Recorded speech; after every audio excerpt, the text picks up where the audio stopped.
Realizado, hermano, vamos a comenzar con el tema de hoy. El tema se titula El poder y la autoridad de Jesús. Jesús comenzó con su enseñanza en la sinagoga de Capernaum. En Marcos capítulo 1, versículo 21, y entraron en Capernaum en los días de reposo, entraron en la sinagoga, enseñaba y se admiraba de su doctrina, porque les enseñaba como él tiene autoridad y no como que él era uno de los escribas. Ahora vamos a hablar de dónde estaba él, que era Capernaum. Capernaum, este pueblo que era muy pesquero, se ubicaba en el extremo noreste del mar de Galilea. Se convirtió en la base de operación de Jesús durante su ministerio que él tuvo aquí en la tierra. La sinagoga era una institución muy religiosa y era muy importante en el mundo judío de aquella época. Ofrecía un lugar donde los judíos pudieron estudiar las escrituras. Se podía establecer como una sinagoga en todo lugar a donde quiera, pero se necesitaba por lo menos 10 hombres judíos casados. Marcos menciona con frecuencia el asombro que producía la enseñanza y las acciones de Jesús. En esta ocasión, lo que le asombraba era la autoridad de Cristo. No citaba autoridades humanas, pero lo hacía como lo hacían los maestros de la ley que estaban en la sinagoga, porque la autoridad que tenía Jesús viene directamente de Dios. Algunos de nosotros hoy aquí lidiamos con muchos problemas. En el caso de algunos, tal vez hay gente que está luchando fuertemente con la ansiedad, con el temor y con la amargura, el descontento, y también puede ser la depresión. Los que le predican a dolor nunca les faltará auditorio. Aquellos que le predican al dolor y la aflicción nunca les faltará auditorio. Que todos entendemos que experimentar con la dificultad de vivir en un mundo caído, donde las cosas no son como debían de ser. Y no importa si tú eres rico o pobre, si es famoso o desconocido, no importa la etapa en que tú estás en la vida. A mis hermanos y amigos que están aquí hoy, experiencias más democráticas de la vida humana que experimentamos. Lamentablemente tenemos que reconocer que no siempre reaccionamos en una forma apropiada cuando estemos en medio de una situación aflictiva. Algunos se comienzan a llenar de amargura, descontento, otros se sumergen en una profunda depresión. Se aíslan de los demás o simplemente tratan de encontrar algún tipo de escape que los ayude a olvidar la realidad de que están en un problema. Nosotros hoy queremos mostrar en este día que hay una alternativa completamente diferente a ver a Jesús actuando en los diversos episodios que nosotros encontramos en el capítulo 1 del Evangelio de Marcos. Les pido por favor que abran sus Biblias en Marcos capítulo 1, versículo 21 al 45. Marcos capítulo 1. Cuando lo tengan, digan amén. Capítulo 1. Vamos a considerar de forma general la autoridad y el poder del Señor Jesucristo, manifestándose en diversas maneras. El Señor acaba de reclutar a 2 pares de hermanos como sus primeros discípulos. ¿Recuerdan quién eran? Pedro y Andrés, Juan y Jacobo. Y dice en el versículo 21 que todos ellos se fueron a Capernaum. Dice, inmediatamente que llegó el sábado, entró en la sinagoga y comenzó a enseñar. ¿Y qué era la sinagoga? Para muchos judíos, el templo en Jerusalén le quedaba demasiado lejos, para estar visitando frecuentemente y para adorar a Dios. Por eso, desde los tiempos de Esdras, alrededor de 450 a.C., en muchos pueblos se comenzó a establecer sinagogas para que sirvan como lugares de adoración y también de educación. Un grupo de 10 familias judías podían comenzar una sinagoga. Ahí, durante la semana, a los niños varones se les enseñaba la ley del Antiguo Testamento y la religión judea. A las niñas no les permitían asistir. Cada sábado, en día de descanso, los hombres judíos se reunían para escuchar la enseñanza de un rabino. Debido a que la sinagoga no tiene rabino como maestro permanente, era costumbre que el líder de la sinagoga les pidiera a los maestros que estaban visitando para que se pongan al público para predicar. Esta es la razón por que Jesús enseñaba frecuentemente en las sinagogas de la ciudad que él visitaba. Los maestros judíos solían citar a rabinos famosos para que sus palabras tuvieran más autoridad. Pero Jesús no tenía necesidad de hacer eso. Siendo Dios, Jesús conocía con exactitud lo que decían las escrituras y él también sabía el significado. Él era la autoridad suprema. En el resto de la semana, las sinagogas funcionaban como escuelas o como tribunales donde se juzgaba a los casos menores. El culto en la sinagoga en el día sábado era muy similar como las iglesias cristianas que tenemos en el día de hoy. Luego de la lectura de la escritura, el líder de la sinagoga seleccionaba una persona calificada. O podía ser un laico, aunque enseñaba el contenido del pasaje que se acaba de leer, y por la providencia del Señor, ese día le tocaba a Jesús a predicar. Nosotros no sabemos cuál fue el contenido que él tuvo ese día. Marco no lo revela, pero sí resalta la reacción que aunque la enseñanza que él le dio a la gente tuvo. Al versículo 22, otra vez se admiraba de la doctrina, se admiraba de su doctrina. Esta palabra transmite la idea de ese tipo de asombro que sacude a las personas. Ese asombro que les saca del estado normal. La gente estaba atónita, sobrecogida, porque nunca en su vida había escuchado a nadie enseñar la escritura de esa forma que Jesús estaba enseñando. Marcos dice que él enseñaba como que él tenía autoridad, y añade esta nota: no como los escribas. Los escribas eran los profesionales intérpretes de la ley. Los escribas tenían una autoridad de segunda mano. Ellos basaban todas sus enseñanzas en la enseñanza de otros rabinos o de otros escribas, y ellos también citaban mucho lo que decían constantemente. Pero Jesús, él era el maestro muy diferente.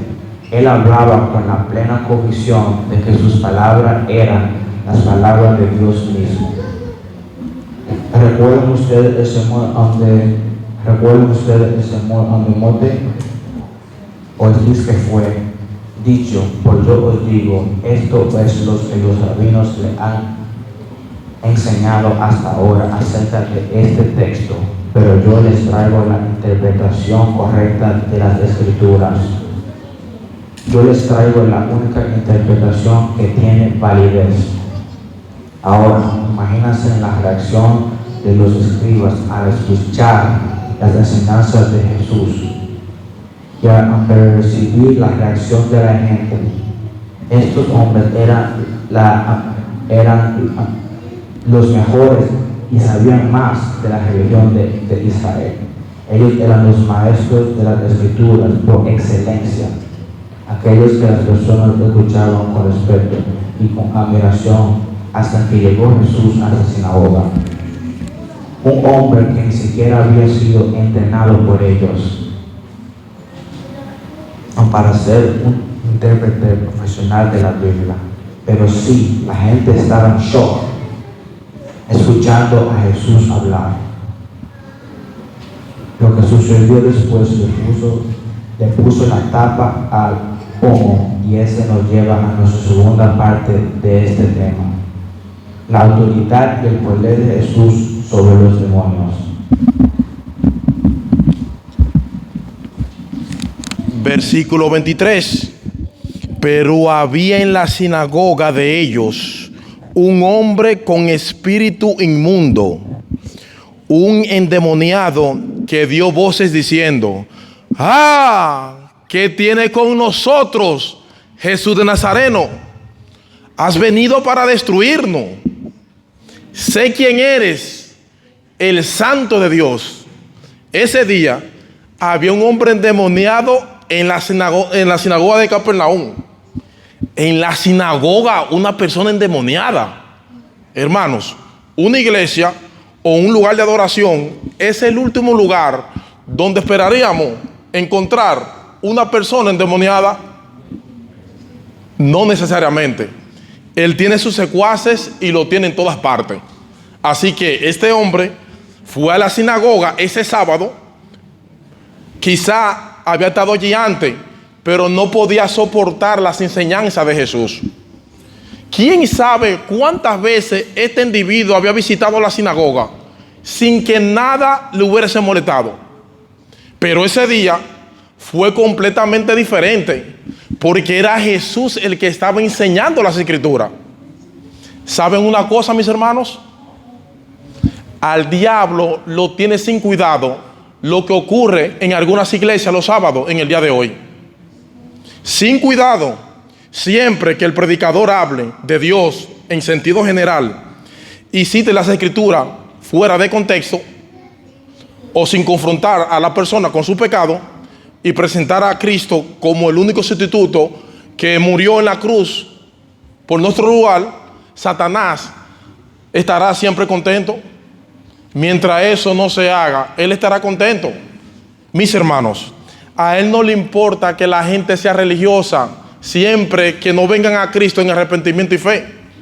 Pero ese día, en la sinagoga de Capernaum, este demonio sabía que estaba en problema. Cuando él empezó a escuchar a Jesús, yo me imagino, este es distinto. Este demonio sabía que Jesús no se estaba enfrentando con una religión vacía y ritualista, sino con el mismo Dios. De hecho, lean una vez el versículo 24. ¿Qué tienes con nosotros, Jesús de Nazaret? Has venido para destruirnos. Yo sé quién eres, el Santo de Dios. ¿Saben una cosa, mis hermanos? Este demonio tenía una muy buena teología. Él sabía que Jesús era 100% humano y 100% divino. Le llama a Jesús Nazareno su identidad como hombre y al mismo tiempo lo reconoce como el Santo de Dios que había venido a destruirlo. Él sabía que la llegada de Dios era un momento decisivo de la historia que iba a traer como consecuencia la derrota final de Satanás y de todas las huestes demoníacas. Nosotros creemos lo que dice la Biblia porque la palabra de Dios lo dice. Y los demonios existen. Y ese día había un endemoniado allí. Ese demonio sabía lo que significaba la llegada del Hijo de Dios. Es por eso que por medio de las enseñanzas de Jesús, este hombre endemoniado comenzó a dar voces. Y literalmente, la palabra griega que usa Marco aquí es que comenzó a gritar como alguien que está en medio de una fuerte emoción. Y por supuesto, sus temores no eran infundados. Versículo 25. Pero Jesús le reprendió diciendo: cállate y sal de él. Nosotros tenemos que leer las escrituras con imaginación. Tenemos que leer las escrituras tal cual fue. Es que Jesús miró a este hombre endemoniado cara a cara y le dijo al demonio: cállate la boca y sal de él. E inmediatamente Jesús nunca aceptó que los demonios le dieran publicidad. Y eso lo vemos en el Evangelio de Marco una y otra vez. Siempre hace callar a los demonios. Así que Jesús le ordena a este demonio a callarse la boca y salir de este hombre. Y estas simples palabras fueron suficientes para que el demonio le obedeciera inmediatamente. Versículo 26. Y el espíritu inmundo, sacudiéndolo con violencia y clamando a gran voz, salió de él. ¿Cuántos dicen amén? Los demonios reconocen quién es Jesús y obedecen a Jesús a pesar de lo que le aborrecen, con toda la fiebre de su ser. Ellos, los demonios, no tienen más opción que obedecerlo. Y mis hermanos, lo que yo quiero poner en vuestra mente, en vuestro corazón en este día, es que ese es el Salvador en quien descansa nuestra salvación. Ese es el Salvador, el mismo que decidió voluntariamente poner al lado su autoridad y su poder para morir por nosotros en la cruz del Calvario. Y de nuevo Marcos quiere que nosotros veamos la reacción que esto produce en la gente. Versículo 27. Y todos se asombraron de tal manera que discutían entre sí diciendo: ¿qué es esto? En una manera intuitiva, cada uno de ellos comenzó a hablar con su vecino. ¿Pero qué es esto? ¿Qué nueva doctrina es esta? Que con autoridad manda a los espíritus inmundos y le obedecen. Y muy pronto se difundió su fama por toda la provincia alrededor de Galilea. Los judíos estaban familiarizados hasta cierto punto con la práctica del exorcismo, el sacar fuera demonios. Pero las personas que pretendían hacer ese tipo de cosas usaban fórmulas y encantamientos para expulsar los demonios, supuestamente. Pero esto no fue lo que hizo Jesús. Él simplemente mandó y el demonio obedeció. Cállate y sal de él. Así de sencillo. La palabra del Salvador fue la misma que creó y sostiene el universo para que ni siquiera los demonios se puedan resistir. Con estas palabras le damos la participación a Enzo Basili. Voy a continuar con lo que dijo Florian, mi papá. Aquí dice: ustedes recuerdan en aquel episodio que narra los evangelios de Mateo y de Lucas. No aparece en Marcos de un centurión que le pidió a Jesús que sanara a Cristo, a uno de los criados que gravemente está enfermo. Un centurión es un comandante del ejército romano que conviene con un centurión bajo su mando de una centuria que estaba compuesta con 800 soldados. El centurión viene a Jesús y le dice: tengo a un criado que está enfermo. Y Jesús le dice: yo iré y le sanaré. Pero él responde con estas famosas palabras: Señor, no soy digno que entres bajo mi techo, solamente di la palabra y mi criado se sanará, porque también yo soy bajo autoridad y tengo bajo mis órdenes soldados. Y a este digo: va, y va, y al otro: ven, y viene. El ciego: haz esto, hace. ¿Saben lo que este hombre le está diciendo a Jesús? Señor, tú eres de toda autoridad sobre todas las criaturas, sobre todos los elementos del universo. Cuando tú das una orden, toda la creación te obedece. Así como cualquiera de mis soldados o cualquiera de mis criados responde a las órdenes que yo doy, nada y nadie puede resistir su voz de toda autoridad. Eso es lo que el centurión le está diciendo a él. Es por eso que Jesús se asombraba a ver la fe de este hombre, que ni siquiera era judío. Dice el hombre que oyó a Jesús y se maravilló y le dijo a los que seguían: al cierto os digo que aún en Israel no ha hallado tanta fe. Mis hermanos, nosotros podemos confiar plenamente en nuestro Señor Jesucristo y Salvador. No hay absolutamente nada que fuera del alcance de su poder, pero podemos confiar también en porque su Salvador es compasivo. Como vemos en los versículos 29 al 31 del capítulo 1 de Marcos, la autoridad de Jesús enseña la autoridad de Jesús sobre los demonios. Ahora vamos a ver, en el tercer lugar, la autoridad de Jesús sobre las enfermedades. Aquí dice: al salir de la sinagoga, vinieron a la casa de Simón y Andrés, con Jacobo y Juan, y la suegra de Simón estaba acostada con fiebre. Y enseguida le hablaron y de ella entonces se acercó y la tomó de la mano y la levantó. E inmediatamente la fiebre se dejó y de una vez comenzó a servirle. Jesús sale de la sinagoga con Juan, Jacobo y Pedro y Andrés, y les dirigieron a la casa de Pedro, donde se encuentra su suegra acostada con fiebre.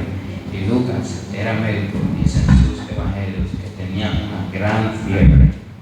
Es sorprendentemente la sencillez como Marcos nada el milagro de sanidad. A mí me sorprende si fuéramos nosotros escribiendo esta historia, nos encantaría añadir detalles que hicieron esto bien sorprendente. Pero Marcos lo dice con tal sencillez. Dice que Jesús la tomó de la mano, la levantó, y inmediato dejó la fiebre y comenzó a servirle. Nosotros no sabemos si la suegra tenía una enfermedad, una infección, si era un ataque viral, si era alguna otra enfermedad. Pero como el demonio desobedeció de inmediato la orden de Jesús, el cuerpo de esta mujer reaccionó a su poder y autoridad. Solo Jesús habló a todo el cuerpo, y a los que son médicos aquí pueden imaginarse todo el proceso de este cuerpo de esta mujer. Comenzó a recomponerse. La fiebre desapareció de inmediato y ella no tuvo que guardar cama, porque algunas veces como nosotros cuando nos enfermamos tenemos que guardar cama, pero aquí dice que la mujer se paró y de una vez se comenzó a servirle. Ahora recuerden que los evangelios son biografías teológicas, y en este término que yo quiero grabar en vuestras mentes, los evangelios son biografías teológicas. Todo lo que Marcos incluye en su evangelio tiene un propósito de mostrarnos algo acerca de la persona y la obra de la misión de Jesús, de manera que todo el despliegue del poder y autoridad de Jesús sobre los demonios, sobre las enfermedades, no es más de un anticipo de lo que sucedería cuando el Señor establezca finalmente su reino en esta tierra. Ese reino ya no fue inaugurado con la llegada de Jesús, pero será definitivamente consumado en su segunda venida, y esto es solo un anticipo. Mis hermanos, va a llegar el día en que Dios enjugará toda lágrima de nuestros ojos, como dice Juan en Apocalipsis 21, y ya no habrá la muerte, ni habrá llanto, ni el dolor, porque las primeras cosas pasaron, de manera que todos ellos milagros nos mueven a mirar hacia el futuro con esperanza. Amén. Amén.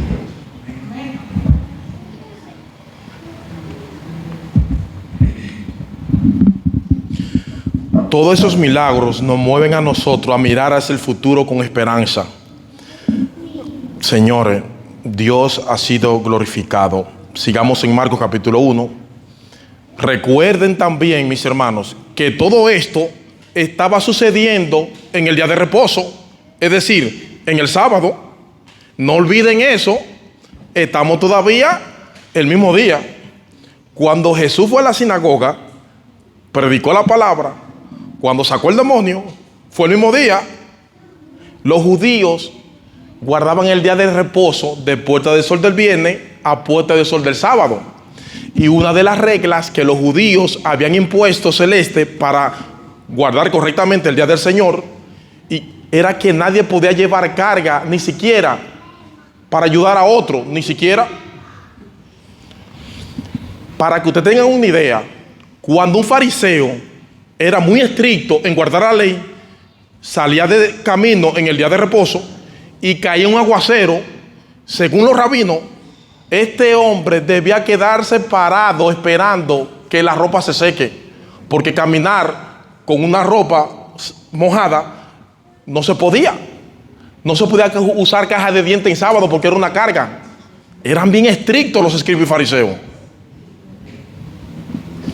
Eso nos permite entender lo que Marcos sigue diciendo en el versículo 32. Cuando llegó la noche, luego que el sol se puso, o sea, ya terminó el día de reposo, y le trajeron todos los que tenían enfermedades y a los endemoniados también. Terminó el día de reposo. Ahora podemos llevar a nuestros enfermos para que Jesús los sane. Y toda la ciudad se agolpó en la puerta y sanó a muchos que estaban enfermos de diversas enfermedades y echó fuera muchos demonios. Y no dejaba hablar a los demonios por lo que lo conocían. De nuevo, en todo lo que había sucedido hasta este momento, la fama de Jesús se había expandido como un reguero de pólvora. Así que muchísima gente, al final del día de reposo, trayéndole personas enfermas, y debemos suponer que allí había todo tipo de enfermedad. También había gente endemoniada. Lucas dice que muchos demonios salían de las personas. Tú eres el Hijo de Dios, decían los demonios. Pero él les reprendía y no le dejaba hablar, porque sabían que él era el Cristo. Una vez más, recuerden, Jesús no dejaba que los demonios le dieran publicidad. Una vez más, los demonios conocen la Biblia, ellos saben quién es Jesús, pero no por eso se someten voluntariamente ante su autoridad y su señorío. Por eso es que Santiago dice, en Santiago 2, ¿tú crees que Dios es uno? Bien haces, pero los demonios también creen y tiemblan. Hay muchas personas que tienen la fe de los demonios, saben quién es Jesús, saben que Jesús es el Mesías, pero ellos no se someten a Jesús. ¿Qué tan grave eran los enfermos que traían al Señor Jesucristo celeste? O sea, eran personas que tenían como la suegra de Pedro, que tenía fiebre. El texto dice diversas enfermedades. Para que tengamos una idea de qué tipo de enfermedad que Jesús sanaba, en los versículos 40 al 42 tenemos la sanidad de un leproso. Y vino a él un leproso rogándole, hincándole de rodillas, le dijo: si quieres puedes limpiarme. Y Jesús, teniendo misericordia de él, extendió la mano y le tocó y le dijo: quiero ser limpio. Y así que él hubo hablado, al instante la lepra se fue de aquel y quedó limpio. La lepra ha sido exterminada, erradicada del occidente, pero en los días del Señor Jesús era muy temida, no solamente por la consecuencia física, y no voy a entrar en detalle, pero es terrible padecer de lepra, sino por las connotaciones sociales de la lepra. Los leprosos eran apartados de la sociedad, totalmente apartados de su familia.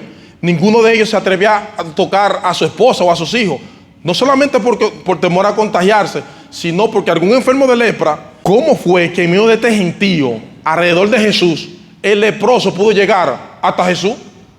Usted imagínense, a medida que este leproso avanza, la gente le deja el claro, y él llega hasta Jesús, porque los leprosos tenían que vivir lejos de la ciudad, apartados, sin un contacto humano, sin familia, sin amigos, sin afecto, sin esperanza, sin abrazo, sin toque. Una vez, usted tiene que leer la Biblia y ponerse en el lugar de lo que está sucediendo. Un leproso, mis hermanos, padecía carecía de cosas importantes y simples, como un apretón de mano en la calle, el hecho de que alguien le abrazara o le compartiera una buena noticia. No podían participar de la fiesta religiosa, no podían ir a la sinagoga, no podían participar de nada, no podían mezclarse con la gente, literalmente, eran muertos en vida. Y de alguna manera este leproso recibió información acerca de Jesús y él estaba completamente convencido que Jesús era capaz de sanarlo, a pesar de su lepra era muy avanzada. Lucas, otra vez, que era médico, dice en su evangelio que él estaba lleno de lepra, su condición era terrible. Pero ¿saben qué, mis hermanos? La fe que él tenía en Jesús era más grande que su enfermedad. ¿Cuántos dicen amén? Versículo 40. Señor, si quieres puede limpiarme. Si quieres puede limpiarme. En otras palabras, yo sé, Señor, que tú tienes todo el poder y toda la autoridad y el poder para hacer que esta lepra desaparezca por completo. Tu voluntad y tu decisión son suficientes para que yo quede sano. Y el Señor confirma lo que el leproso tenía razón. Y Jesús, teniendo misericordia de él, me encanta esto, extendió la mano y le tocó y le dijo: quiero ser limpio. ¿Cuántos dicen amén? Amén. Mis hermanos, probablemente este fue el primer contacto físico que este hombre leproso recibiera en años. El primer contacto físico. Miren esta acción de Jesús de tocar al leproso. Fue tan inusual que Mateo, Marcos y Lucas mencionan detalles que nuestro Señor Jesucristo no era un milagrero cualquiera profesional. Él era un salvador compasivo y misericordioso. Él pudo haber sanado al leproso a distancia. Si quiero ser limpio de lejos. Pero solamente el poder de su palabra. De hecho, note que en el versículo 41, 42, Marcos dice que tan pronto él hubo hablado, versículo 42, así que él hubo hablado, la lepra se fue instantáneamente y quedó limpio. Así que Jesús desde el principio pudo haber sanado a este hombre solo con el poder de su voz. Pero él es tan compasivo, él es tan misericordioso, él es tan tierno, Jesús. Mis hermanos, a medida que la gente tiene autoridad, suele ser fríos y arrogantes. Pero Jesús no. Jesús tenía toda la autoridad y poder del universo. Pero Él es tierno, compasivo, misericordioso. Y Él quiso darle al leproso el regalo adicional del toque físico. En vez de que Jesús se contaminara de la lepra, el toque de Jesús hizo que el leproso quedara sano. ¿Cuántos dicen amén? Amén. Cuando Jesús entra en contacto con la sociedad, porque la sociedad tiene mucha suciedad, cuando Jesús entra en contacto con la suciedad, Él nunca se ensucia. Más bien, su mano tiene el poder de limpiar todo. La pobre humanidad, Dios tiene el poder de limpiarla simplemente con su toque. ¿Cuántos dicen amén? Su mano tiene el poder de limpiar cualquier enfermedad, de limpiar cualquier tipo de pecado. Hasta aquí hemos visto la autoridad de Jesús sobre los demonios, la autoridad de Jesús sobre las enfermedades. Pero hay un episodio más que en este pasaje está, que nosotros tenemos que ver la autoridad y el poder de Jesús. Versículo 35 al 39. Como hemos visto hasta aquí, mis hermanos, Jesús tuvo una vida muy agitada. Lo que el Señor hacía en un solo día, probablemente muchos de nosotros no tomaría una semana hacerlo. No porque Él era un superhombre o Superman, porque Él tenía una perspectiva clara de la misión que vino a hacer de parte de su Padre. Mis hermanos, nunca debemos olvidar que la naturaleza humana de Jesús era tan normal como la tuya y como la mía, excepto que Él no tenía pecado. Así que Él se cansaba igual que tú. Por favor, mis hermanos, no se imaginen a Jesús como Superman. No, Él era un ser humano, pero Él vino a hacer lo que el Padre le ordenó. Y eso era lo que gobernaba su vida. Esa era la determinación que gobernaba su agenda. Levantándose de mañana, muy oscuro, salió y se fue al desierto y allí oraba. El Señor nunca permitió que la presión de la gente, cubriendo la necesidad de la gente, estorbara su comunión con su Padre Celestial. No solo porque él amaba a su Padre, él amaba estar con su Padre, sino también porque él sabía que él no podía llevar a cabo la obra que el Señor le asignó, a menos que dependiera del Padre en oración. ¿Cuántos dicen amén? Y yo creo que Dios le está diciendo algo a esta iglesia. Mis hermanos, Cristo Jesús, el Hijo de Dios, encarnado, dependía de su Padre Celestial en oración y tenía una agenda muy ocupada y apretada. Yo no sé si ustedes son como yo, pero debo confesar, mis hermanos, que algunas veces, más de lo que yo quisiera, me he visto a mí mismo orar apresuradamente. Más vergonzoso me siento dejando de orar porque tengo muchas cosas que hacer. Muy ocupado. Cuando tenemos la agenda más llena, es lo que necesitamos más, es oración celeste. Imagínense un jardinero dejando de amolar su tijera porque está demasiado ocupado para perder tiempo amolando sus herramientas. ¿Saben lo que va a suceder? Que va a perder más tiempo haciendo el trabajo, gastándome energía por no cortar con los instrumentos adecuados. Muchas veces escucho a los creyentes decir: mira, Henry, yo sé que yo tengo que leer mi Biblia, yo sé que yo debo orar, yo sé que yo debo apartar ese día para estar a solas y comunión con Dios, pero créeme, Henry, yo no tengo tiempo. Mis hermanos, yo creo que la mayoría de los casos no es falta de tiempo, yo creo que es un problema de prioridad. Un problema de prioridad, hermanos, que revelan al mismo tiempo un problema del corazón. Nosotros sacamos el tiempo para lo que nos parece importante, Benedicto. Nosotros sacamos el tiempo para hacer lo que más nos gusta hacer. ¿Sí o no? Si el Facebook y las más redes sociales existen para algo, es para probar que en el día del juicio no era verdad que nosotros no teníamos tiempo para hacer las cosas que tenemos que hacer. Las redes sociales y el Facebook existen. Es para eso. El Señor Jesucristo sacaba tiempo en su apretada agenda para estar en comunión con su Padre. ¿Saben por qué? Porque para Él eso no era una cosa más en una lista de deberes. No. El deseo de estar con su Padre gobernando su agenda, porque era lo que gobernaba su agenda. Miren, uno lee que Jesús sanó a muchas personas e hizo milagros. Recuerden que Jesús era un Salvador compasivo y misericordioso. O sea, el Señor entraba en contacto con la gente. Él no se paró en la casa de Pedro y dijo: pónganse la pila. No, sanado. No, el Señor trataba con cada enfermo, con cada endemoniado. El Señor lo trataba. Eran muchas las horas y horas que Él pasaba sacando los demonios y sanando gente. Jesús pasó horas con la raza humana, señores. Cada vez que Él veía estos padres trayendo a esos niños para que Jesús los sanara, hermano, eso fue un día agotador ese día para el Señor. Él necesitaba descansar, renovar su fuerza. Ese era el combustible que le permitía seguir adelante. El Señor vino a predicar el Evangelio. ¿Saben por qué?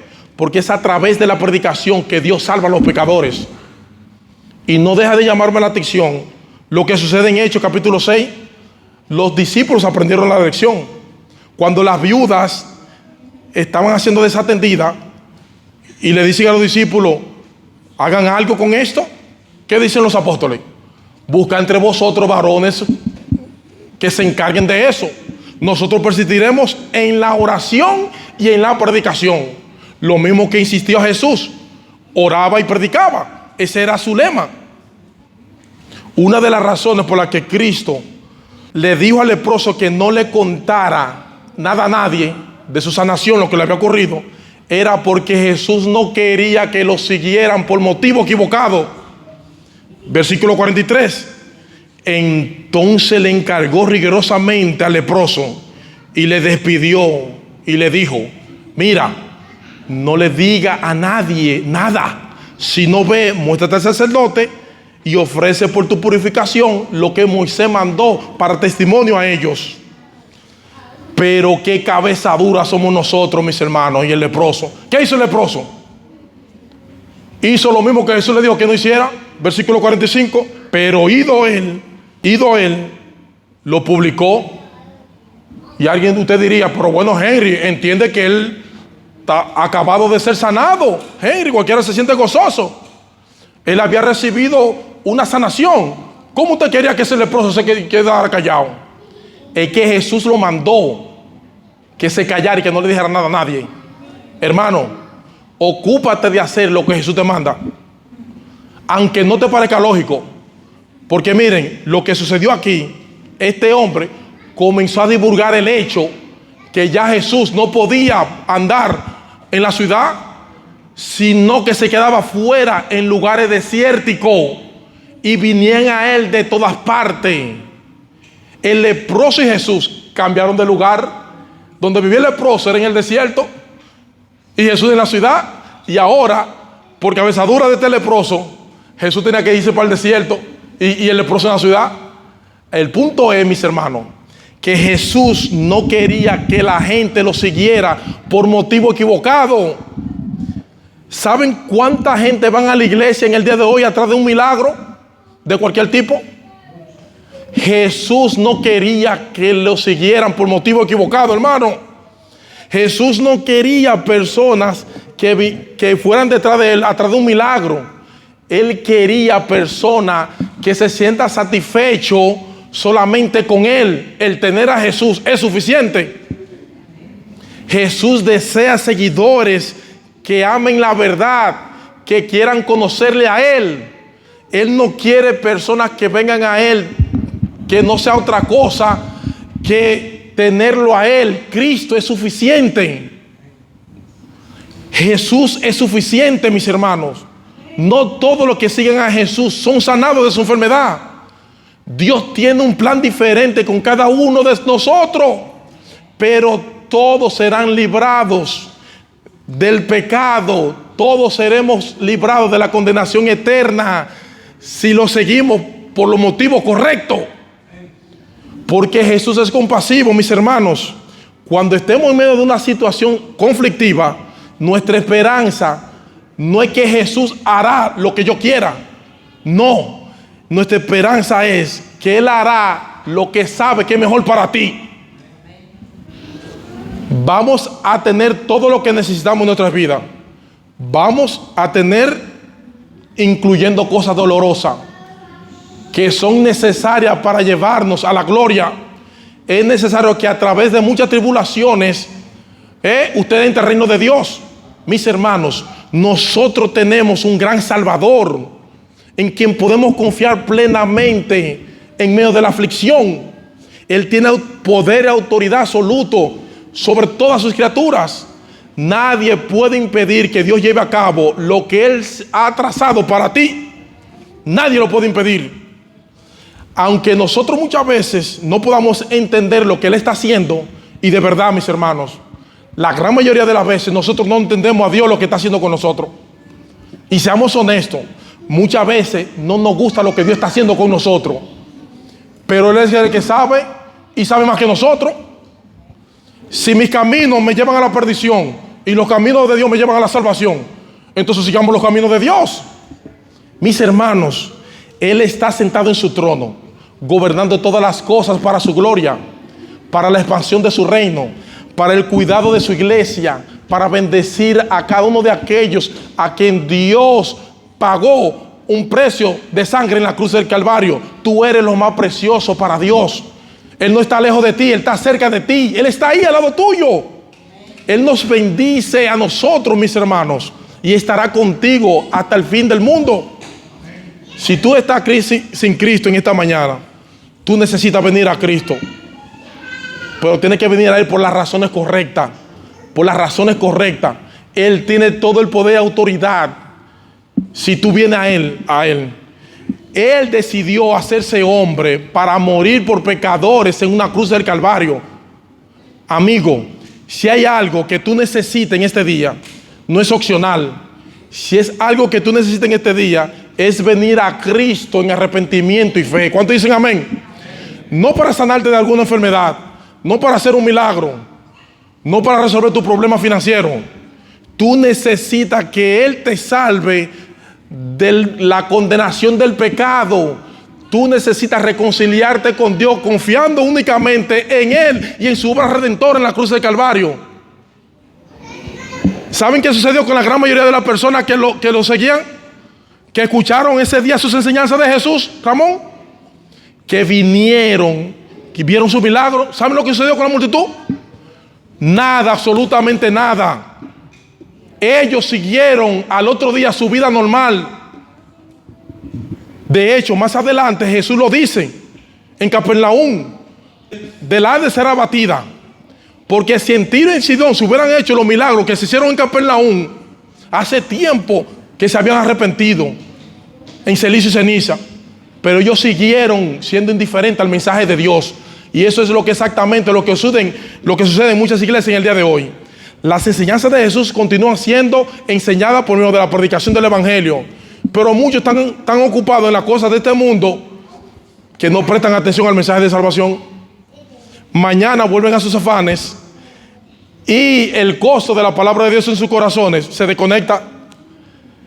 Pero eso no tiene que ser aquí con nosotros.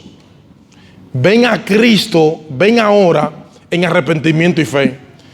Pidámosles a Jesús que perdone nuestros pecados, que transforme nuestro corazón. Digámosles al Señor: Señor, por favor, dame arrepentimiento y fe. Porque dice las Escrituras que Dios es un gran Salvador que puede dar salvación a su pueblo. Pídele a Jesús en oración que te salve, porque Él sigue siendo un Salvador poderoso y compasivo. Y Él ha prometido no desechar a nadie que venga a Él por misericordia y perdón. Nadie será desechado. Ven a Cristo, ven ahora, y todos tus pecados serán perdonados. Y hoy Él te dará gratis, de pura gracia, la vida eterna. ¿Cuántos dicen amén? Que Dios le bendiga y que Dios le guarde.